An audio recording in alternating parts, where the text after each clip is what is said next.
Youthforia is gone, shutting down business after only 4 years. Having journeyed from needed beacon of positivity and inclusive fun at the start of the pandemic, all has come to naught following a scandal that exposed the hypocrisy within.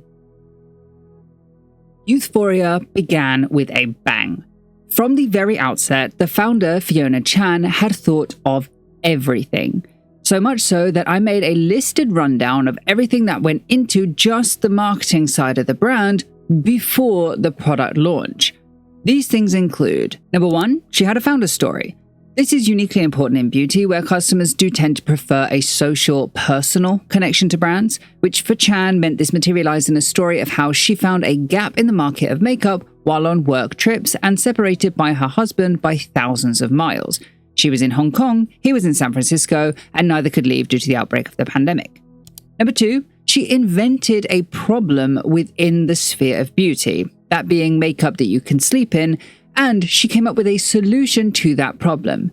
This tactic within the realm of cosmetics dates back at least 100 years in how deodorant was marketed to women by brands like Mum and Odorano, as underarm smells were perceived to be less attractive to men. It's an incredibly powerful marketing technique, and you see it in many different sectors. Number 3, she discusses the fact that her brand is green-leaning in many different interviews. 4, she puts enormous efforts into the TikTok launch months before they actually did launch it, as it is actually banned in Hong Kong.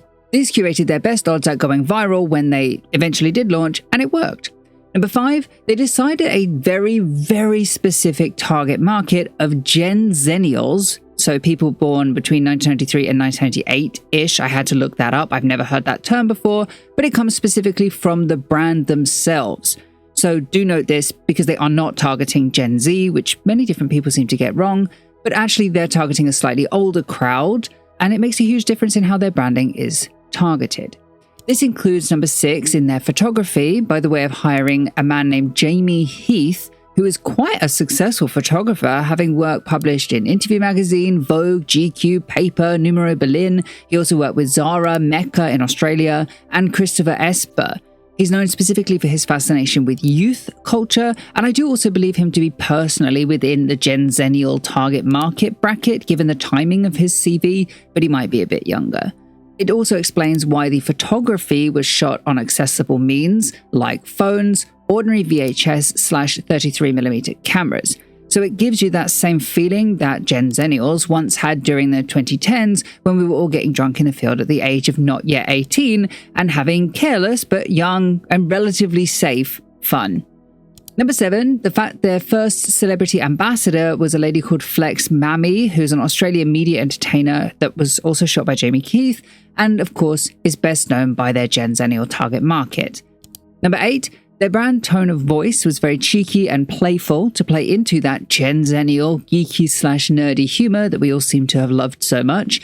Number 9, the logo and the surrounding imagery echo this target market as well, because there's several fonts to the brand name, several logo types as well, both of which are often surrounded by sticker-like imagery used to mimic that ADHD-esque busy feeling that resonates with the target market.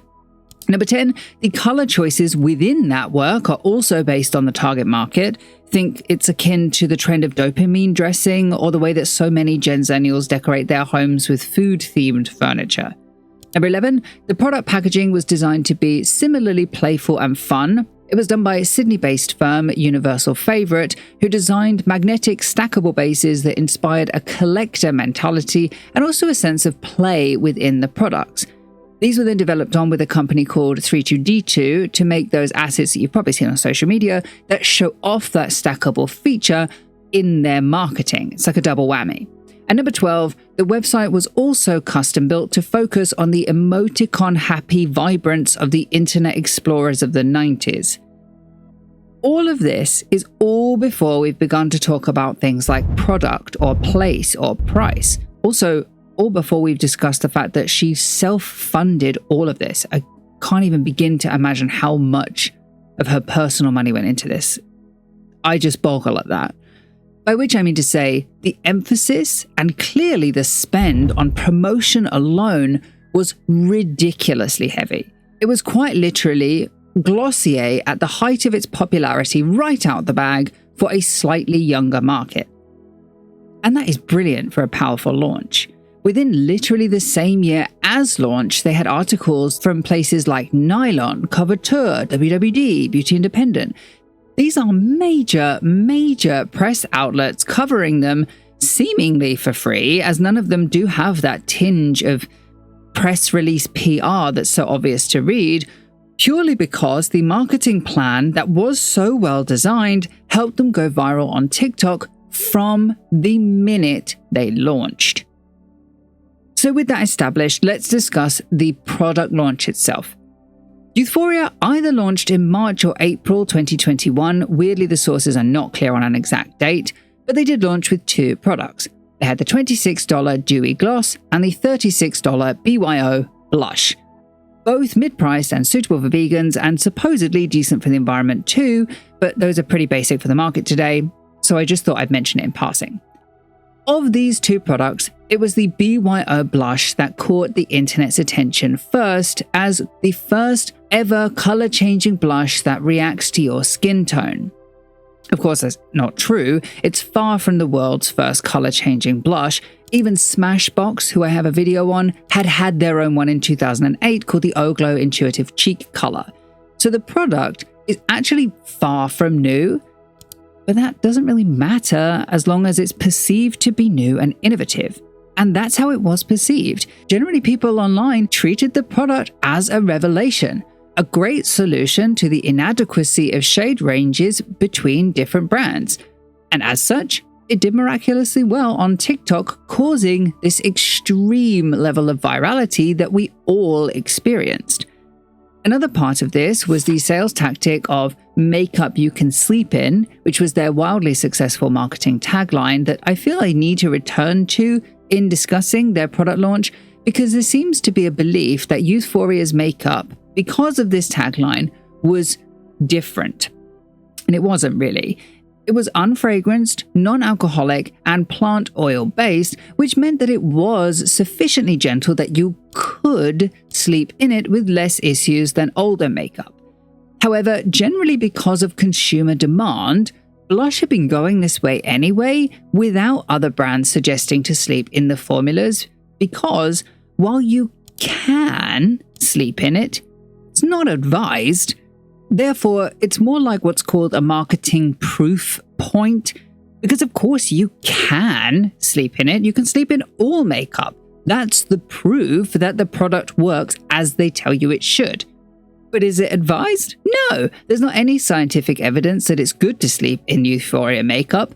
And if you look at the phrasings that she was using at this time, for example, quote, Youthforia was born with the mission of making makeup so good that you could sleep in it and have better, not worse, skin in the morning. You begin to realize that this is far more about marketing than it is about the actual claim. And that's the brilliance of it. Chan identified a problem and used marketing to solve it. It's the same as Glossier, the same as Too Faced, the same as Mom and Odorano from 100 years before with the deodorant that I mentioned. There is not actually any proof that these products will do anything for your skin positively. She's just semi-claiming it. She's getting around the wordplay just enough that she can't get sued if somebody has an allergic reaction like the beauty editor from BuzzFeed did. But as a marketing tactic, that's kind of the brilliance of it. But it doesn't mean that they're well foundationed to build a brand from. Without a product that does work without these marketing gimmicks, it can be hard to sustain growth. But I put to you that that was not their goal. Fiona Ko Chan, before founding Youthforia, had worked in the tech industry, specifically at a tech startup. Now, it's common for beauty founders to come from the tech industry world because business sides between tech and beauty run relatively similarly for one specific reason. They have a huge profit margin. For Youthforia specifically, this was about 84.5% profit margin based on the 2023 statistics that she personally gave. Chan would have learned firsthand that this wide margin allows for uncommonly quick scaling within the business, which in turn brings in venture capitalists and eventually a sale to a conglomerate. It feeds itself in that sense. Of course, this is my speculation, but I do believe this to have been the goal of the company from the outset, as opposed to making makeup products that are truly innovative for the market. My reasonings for this are the heavy focus on marketing, the reframing of an existing product, and her background in tech, and to a lesser degree, her background at Dartmouth University, as well as the fact that she was already doing interviews with venture capitalist targeted media outlets within the same year as launch, including the quote that I read to you earlier. Now, this is not a criticism. However, I do think that that was their fundamental flaw as a business, because as they continued to grow over 2022, they were always hinged on that one hope that they would sustain this incredible visibility long enough for a buyout. This brings us to 2023, when Chan famously was received on Shark Tank. I actually think they probably invited Chan on the show because I know that both the American version and the UK version of the show, Dragon's Den, both do this for brands that are coming up on social media, just to help with exposure for their own show. But Chan actually did find investment here. She gave an 8% equity to Mark Cuban for an investment of $400,000. Now, Mark Cuban doesn't have a background in makeup as well, nor do I believe that he has much personal makeup experience, so make of that what you will. But actually, I don't think that's where I see the issue in this. In fact, I don't really see an issue at all. You see, Youthforia was profitable by this point. They had $2 million in sales by only her second year. She also claimed they were without debt, they were selling online D2C as well as through Amazon, and they had brick-and-mortar locations in 488 Ulta stores nationwide, some Creative Beauty stores, and in 13 Loon by JCPenney, all of which had contributed to a 200% rise in sales in 2023 alone. Therefore, there's only really a few reasons that she would need an investor of this kind. The first reason would be to fund a global expansion, which $400,000 is a very low amount for. I do not believe it to be this one. Secondly, it could be to fund an expansion into a new product category, which is exactly what she did, so that's guaranteed. Third, it could be an investment to scale the quantity of products that she already has in order to meet demand of going viral all the time. And lastly, but most importantly, because it would give the business a valuation. So she'd initially asked for a 5% stake for $400,000, which would have valued the business at about $8 million. Not bad for a company that's only 2 years old. The 8% stake, however, dropped that to only $5 million, almost half of what the original amount would have been, but still a substantial number that could be used to leverage angel investors or, preferably, larger venture capitalists in the future. Essentially, by reinvesting everything that they've made thus far back into the business, they could continue to stimulate that early explosive growth. It would have left them with very little wiggle room or contingency in case anything did go wrong, but as long as the sales keep coming in and the business continues to get bigger, it would increase the value of the brand, enticing bigger venture capital somewhere down the line to reach their end goal. It's this that inspired launching into one of the most evergreen products that beauty has to offer in October 2023, when they expanded into foundation. But this was their first fumble. They launched Youthforia Date Night Skin Tint Foundation with only 15 shades, none of which very dark. It caused immediate backlash from consumers who said the shade range was inadequate and inconsiderate of people with darker skin tones. I say this specifically because Youthforia, literally since inception, was part of that. They featured varying skin tones in campaigns, their blush went viral for its adaptability to all skin tones, and we know from later context that they reached out to content creators of all skin tones to try the product and positively review it. So the fact that they so egregiously did not serve a large part of the community that they had already built was an obvious mistake. Worse, by the fact that in their promotional material, not only did the black model not have any product on her blush in this photo to avoid the fact that there isn't a shade for her, but in the group photo where we see the other light-skinned girls had 3 shades, she only has 2, both of which too light for her complexion, and there's another 4 shades that are unfeatured in this photo entirely. Surely, having seen this photo alone, their own marketing material no less, they would see that there is a disconnect between the product that they're putting out and the marketing. But clearly they didn't. In fact, on their own website, to go along with the release of the 15 shades, they gave you this shade range plan in which you can clearly see that there's no consideration for dark tones whatsoever. Barely even any consideration for dark medium tones, in fact, and rather unequivocally telling us that the 2 shades that they did have were an afterthought. Social media was severe.